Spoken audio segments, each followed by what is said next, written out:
It isn't often that I have 2 glasses of whiskey in a day. Almost never. In fact, I think I can honestly say never have I had 2 glasses of the same whiskey in a day. But earlier I recorded a video review of something I picked up today, Balcones Brimstone corn whiskey, and because of the lighting I don't know if you can see that label well at all. The lighting is better at the kitchen table, but it's easier in every other way to record it here on my laptop rather than carry the phone in there. Why not carry the laptop? The battery won't charge, so if I unplug it, the whole thing dies, and by the time I plug it in over there, it'll take forever to charge. So the perils and pitfalls of not being on the bleeding edge of technology. So I'm going to have another glass, a small glass. I'm still full from supper, but my palate has cleared. I'm going to have a small glass of this Balcones Brimstone corn whiskey, and I looked up some information, and my desk is not big, so I'm having to move things around to get at the paper that I wrote things on. It is 106 proof, good proof whiskey. The bottle cost me $49.99 at Total Wine here in Albuquerque. The mash bill is 100% corn. Now, corn whiskey, according to law, has to have a mash bill of at least 80% corn. And Balcones, in the 2 corn whiskeys I've had, the Baby Blue and now this Brimstone, uses a 100% corn mash bill, which of course 100% is indeed at least 80%. The color of the whiskey, and I haven't poured it yet, this little bit I'm going on memory. The color of the whiskey is just a little darker than wheat straw. It's got a little red in it that you don't find with wheat straw. So let me go ahead and pour.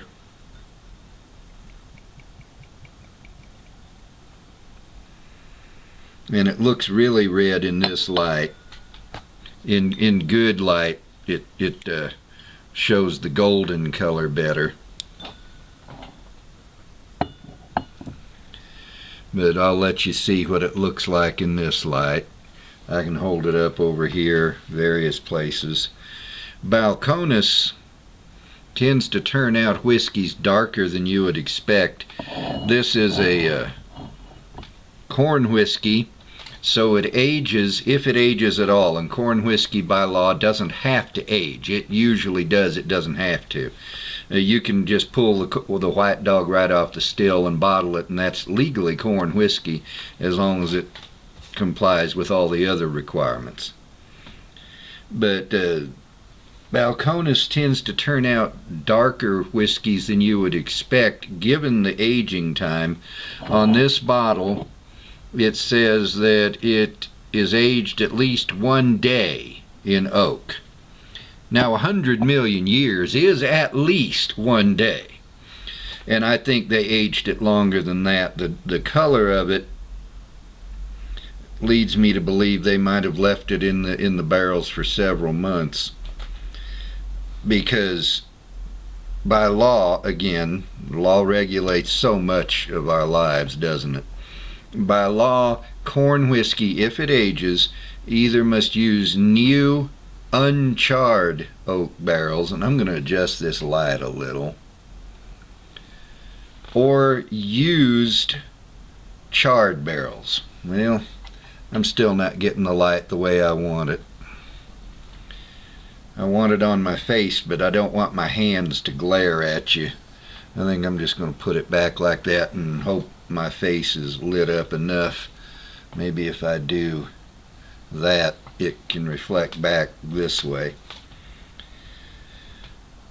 And so I think, given the extremes of Texas climate, that Balcones leaves the juice in the barrel longer than, or long enough that it looks older than it really is. You know, to get even this color in Kentucky or Tennessee with the less wide swings of temperature, it wouldn't come to be this color.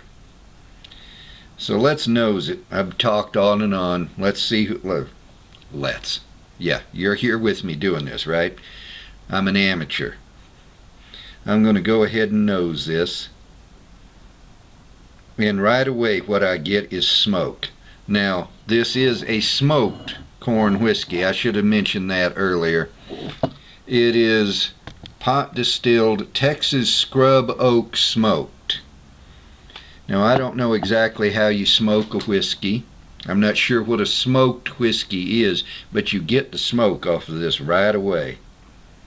I'm not even putting my nose right down in the glass yet. And I'm getting smoke and alcohol. Excuse me. And I know from the previous review that didn't work out that this is not a complex whiskey, so I'm going to go ahead and put my nose further in. Definitely smoke, definitely alcohol. And there's a sweetness underneath it all, just a faint sweetness. And that's got to be the corn. But I like the legs on this whiskey. They don't form very quickly, they form randomly, and they run slow. It's like I say, it's a 106 proof whiskey, so it's got plenty of alcohol in it. Let me go ahead and have my first sip.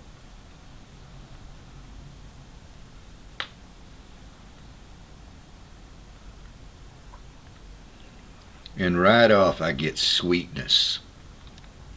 Now, that's not the predominant characteristic, but that's the first note that hits right on the tip of my tongue. And then that smoke is right there. It overlays everything. This is definitely a smoky whiskey. Whatever a smoked whiskey is, this is a smoky one.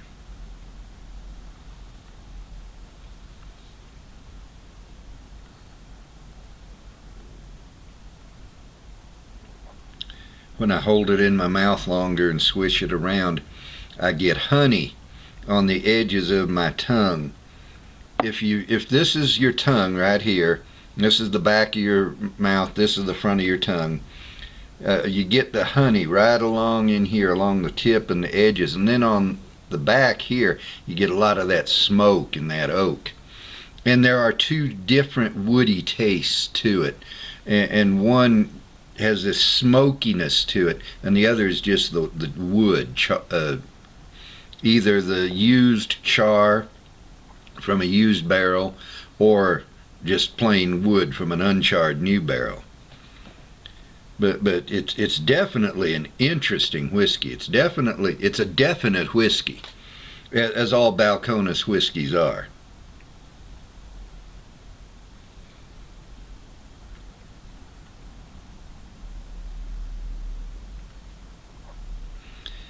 And when I move it around, on my tongue, the alcohol kicks in.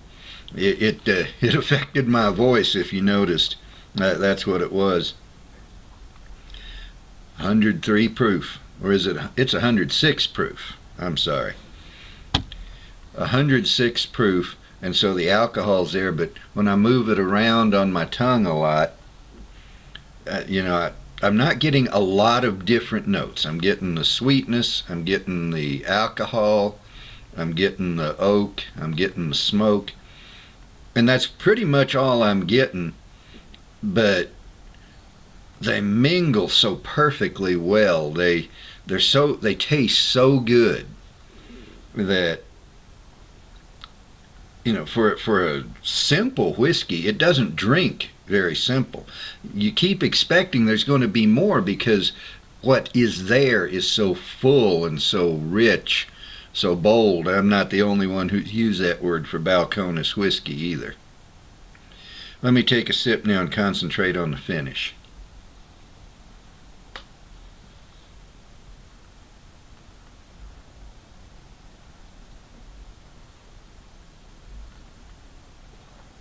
Sweet on the front, alcohol, the wood. But as to the finish, the alcohol moves from front to back along my tongue, and then that wood and that smoke go from front to back along my tongue, and then they just settle in, and it's a long, woody, smoky finish. If I had to characterize this whiskey overall, I'd say it's kind of like taking an ear of roasted corn, and I don't mean steamed, boiled, roasted, so that you get the little bits of char where it started to caramelize on the tops of the kernels. A roasted ear of corn, pour honey on it, and take a bite while you're standing in the smoke coming off the fire. That is the best analogy I can give for this. I think I said one time that the Balcones pot still bourbon is like, well, I can't remember what I said, but I had something like a barbecue fire on one side and something else on the other. And these Balcones whiskeys lend themselves to such vivid images because they're such vivid whiskeys. You know, we say everything's better in Texas, or everything's bigger in Texas. When it comes to Balcones whiskey, it's bigger, it's better, it's bolder. This is very good stuff. Now, I don't know that any Balcones whiskey is going to be for everybody because they're so distinctive. I wrote something on MeWe one time about the pot still bourbon. This ain't your daddy's bourbon. And this is probably completely different from every other corn whiskey, even before the smoking. But it's good. And if you like definitive, definite, emphatic, vivid whiskey, you can't go wrong with Balcones.